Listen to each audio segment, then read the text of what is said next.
Здраво. Јас сум Снежана, професор по македонски јазик и литература во гимназијата Никола Карев. 25 години сум во образование. Многу си ги сакам моите деца и мислам дека тие 25 години ми поминаа како 5. Да се биде добар наставник денеска значи да се биде човек со големо срце кој што ќе допре до срцата на децата. Тие мора да бидат опуштени, тие мора да сакаат да го прават тоа што сакаат, апсолутно, и да бидат добри. Да се чувствуваат добри.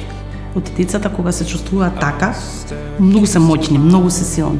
Благодарение на професијава, мислам дека ние сме за секојаш млади. Тоа е многу голем предизвик денеска.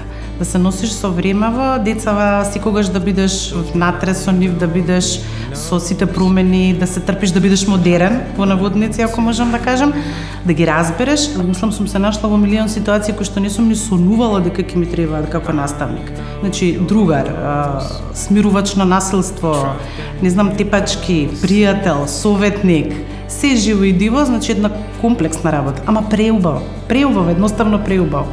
Еднаш кога во една игротека прочитав една многу убава реченица, вели постојат два типа луѓе, секојаш им го кажувам тоа, кои што може лесно ги видите кога ќе дувне ветер.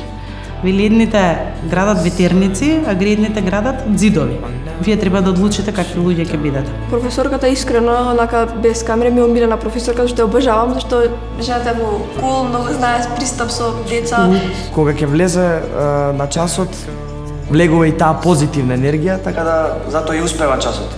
Те мотивира едноставно да размислуваш како што ти сакаш, не како што некој друг ти влијае од страна. Значи, ми се допаѓа најмногу од професорки. Стилот на работа што го имаме за време на часовите и таа. Благодарам професорке. Не е фер. Ви благодарам професорке, поради тоа што учам сум подобра личност поради вас. Нема побоја. Тука знаете дека сте успеали. Тука знаете дека има лек за општество. Драги професори, ви благодариме. Учиме од вас. Ви благодариме. Најдобрата наставничка.